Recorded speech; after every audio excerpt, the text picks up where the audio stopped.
shalom bana na nzambe libota na nkolo toye bisaba biso ke kala mingi te le 30 juin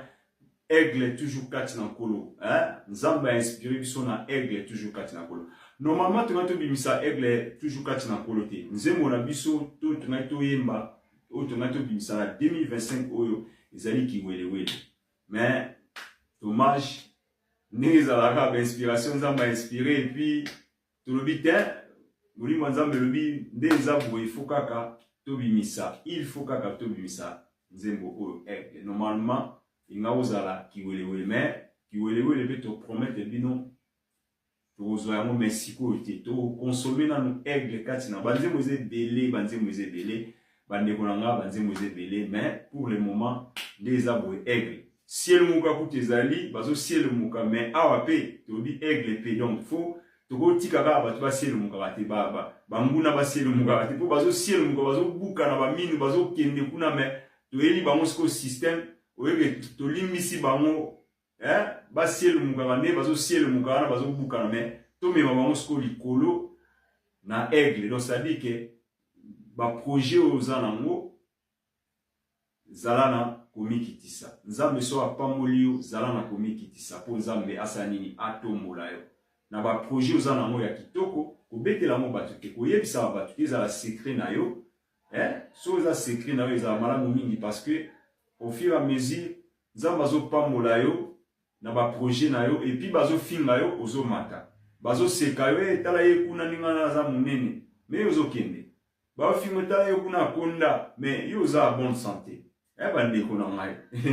donc tous en nzambe nzamba za malamu nzamba za bolingo nzamba lingi biso parce que tobi ke aigle kati na nkolo aigle afuka zali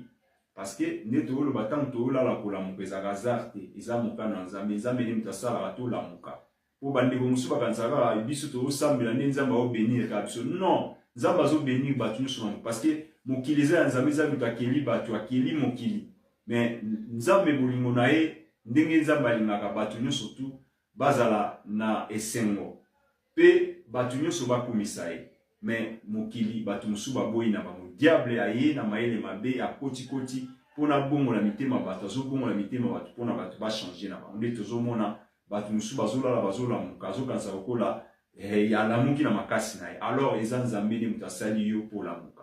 eza mutu te même oza na singa loketo même oza na binzamizambi na yo yo kanisa kola nganga na yo wana mutu azosala eza nzambe ntango nzambe azosala de sadike azosala eza bénédiction wana po bandeko musu bakanisaka bana nzambe ka biso toza na bénédiction non même païen aza na bénédiction parce que kolala kolamuka eza nayebi te eza na prix te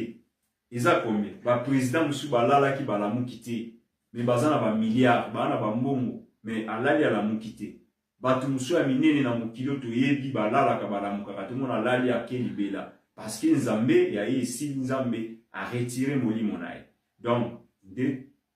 toyeba ke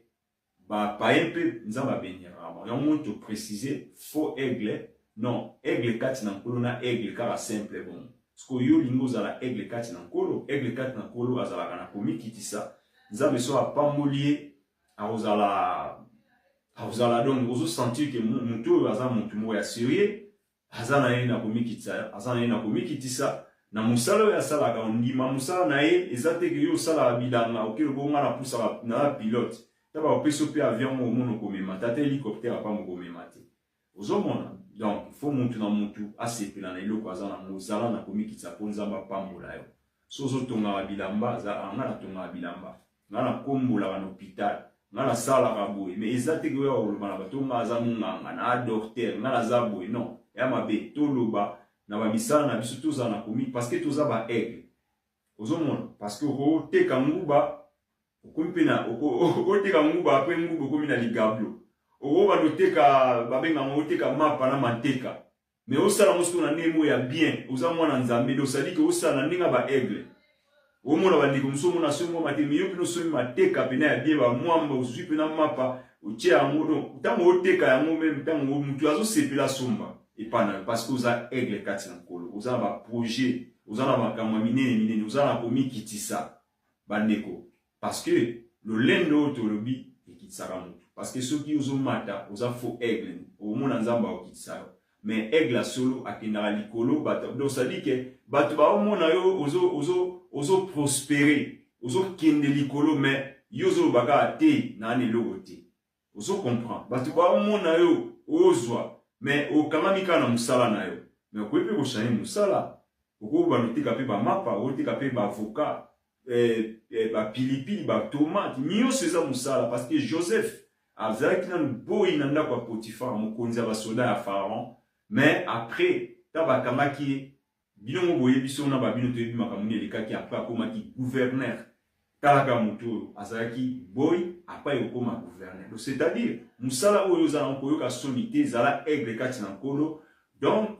sepela na musala oza nango kumisa musala na nzambe ako accompagner yo zala nde na komikitisa po nzamba kopambola yo toujours parce que tant ozola muka eza de la bénédiction makasi olali olamuki mama na bénédiction mais siko yo moko oza aigle zala na mapapu ndenge kopumbwa po nzamba kokita ta bonelo hermano pardon kende kosala hermano pardon kende koluka musala hermano pardon non nzambe tanga lamusi yo eoza païen ezoza chrétien